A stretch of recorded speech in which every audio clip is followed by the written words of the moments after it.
आप देख रहे हैं पीबी न्यूज, मैं हूं शब। पीबी न्यूज में वक्त हो चुका है दिन भर की 10 अहम खबरें जानने का। राजस्थान में आज नए मुख्यमंत्री का नाम मिल जाएगा, जहां भाजपा विधायक दल की बैठक आज शाम 4 बजे प्रदेश मुख्यालय में होगी। इस बैठक में नए सीएम के नाम का ऐलान होगा। राजस्थान के लिए ये पर्यवेक्षक बनाए गए राज्य मंत्री राजनाथ सिंह, राज्यसभा सांसद सरोज पांडे और राष्ट्रीय महामंत्री विनोद तावड़े थोड़ी देर में जयपुर पहुंच रहे हैं। राजनाथ सिंह नए मुख्यमंत्री का नाम लेकर आ रहे हैं। छत्तीसगढ़ में बीजेपी विधायक दल की बैठक के बाद मुख्यमंत्री के नाम की घोषणा कर दी गई है। आदिवासी समाज की दिग्गज नेता विष्णुदेव साय छत्तीसगढ़ के चौथे मुख्यमंत्री बनने वाले हैं। जहां नए मुख्यमंत्री का शपथ ग्रहण कार्यक्रम 13 दिसंबर को होगा और राजधानी रायपुर स्थित साइंस कॉलेज मैदान में शपथ ग्रहण समारोह होगा।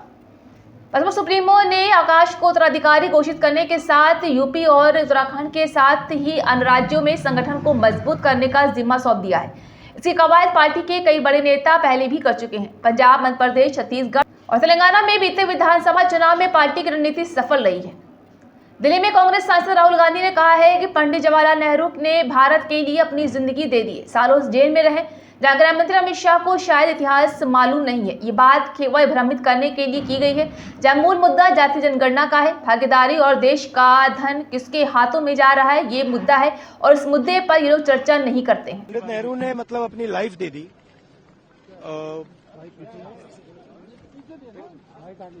लाइफ दे दी हिंदुस्तान के लिए, सालों जेल में रहे। अमित शाह जी को शायद हिस्ट्री नहीं मालूम, वो तो मैं एक्सपेक्ट ही नहीं कर सकता हूं कि उनको हिस्ट्री मालूम। वो तो हिस्ट्री को रीराइट करते रहते हैं। ये पूरा का पूरा डिस्ट्रैक्ट करने का है। बेसिक इशू जाति जनगणना और जो भागीदारी है इस देश की, जो धन देश का है, वो किसके हाथों में जा रहा है, ये मेन इशू है। मुख्यमंत्री योगी आदित्यनाथ ने कहा है कि राष्ट्रपति द्रौपदी मुर्मू जी का 2 दिवसीय प्रदेश प्रवास का कार्यक्रम कल विद्या की राजधानी वाराणसी में और आज प्रदेश की राजधानी लखनऊ में है, जहां हमारे प्रदेश के लाखों छात्रों के लिए प्रेरणा होगी। मैं इस अवसर पर राष्ट्रपति जी का हृदय से स्वागत और अभिनंदन करता हूं। व्यस्त दिनचर्या के बावजूद देश के युवाओं को प्रेरित करने के लिए, एक नई दिशा देने के लिए देश के सभी विश्वविद्यालयों में उनका आगमन हम सब के लिए और पूरे देशवासियों के लिए एक नया प्रेरणा का स्रोत है। इस अवसर पर उनका 2 दिवसीय प्रदेश प्रवास का कार्यक्रम कल विद्या की राजधानी वाराणसी में और आज प्रदेश की राजधानी लखनऊ में हमारे प्रदेश के इन 2 प्रतिष्ठित संस्थानों से जुड़ी हुई और प्रदेश की उच्च शिक्षा से जुड़ी हुई उन लाखों छात्रों के लिए एक नई प्रेरणा होगी। मैं इस अवसर पर आपका हृदय से स्वागत और अभिनंदन करता हूं। मध्य प्रदेश के निवर्तमान मुख्यमंत्री और भाजपा नेता शिवराज सिंह चौहान ने कहा है कि मुझे पूरा विश्वास है कि मुख्यमंत्री मोहन यादव के नेतृत्व में भाजपा की सरकार जो तेजी से काम कर रही है उन्हें पूरा करेगी, लोक कल्याणकारी योजनाओं को लागू करेगी और प्रगति विकास की दृष्टि से मध्य प्रदेश नई ऊंचाइयों को छुएगा। मुख्यमंत्री श्री मोहन यादव जी के नेतृत्व में भारतीय जनता पार्टी की सरकार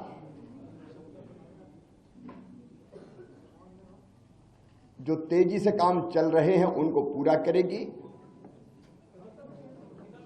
लोक कल्याणकारी योजनाओं को लागू करेगी और प्रगति और विकास की दृष्टि से मध्य प्रदेश नई ऊंचाइयां छुएगा। मैं सदैव उनको सहयोग करता रहूंगा, लेकिन आज मेरे मन में एक संतोष का भाव है। दिल्ली में सामना में प्रधानमंत्री नरेंद्र मोदी के खिलाफ कथित आपत्तिजनक लेख लिखने के लिए सोमवार को राज्यसभा सांसद संजय राउत के खिलाफ मामला दर्ज करने पर शिवसेना की सांसद प्रियंका चतुर्वेदी ने कहा है कि सरकार इतनी तानाशाही हो गई है कि कोई भी इनके खिलाफ बोले तो उन पर केस कर दिया जाता है, कोई भी इनके खिलाफ मुद्दा उठाए तो उन्हें जेल में डाल दिया जाता है। सरकार इतनी मैं मानती हूँ डिक्टेटोरियल हो गई है, हिटलर शाही हो गया है कि कोई भी इनके खिलाफ बोले तो उनपे केस दर्ज कर दिए जाते हैं। कोई भी इनके खिलाफ इश्यूज उठाए तो उनको जेल में डाल दिया जाता है। ईडी, आईटी, सीपीआई को वेपनाइज किया गया है। अब तो पार्लियामेंट कमिटीज को भी वेपनाइज कर करके विपक्ष को चुप कराने का काम कर रहे हैं। पर सामना हमेशा प्रखरता से बोलता आया है। सामना का एडिटोरियल जनता को आईना दिखाने वाला है, सरकारों को आईना दिखाने वाला है। वो काम हम करते आए हैं, करते रहेंगे और ऐसे कंप्लेन से हम डरने वाले नहीं हैं।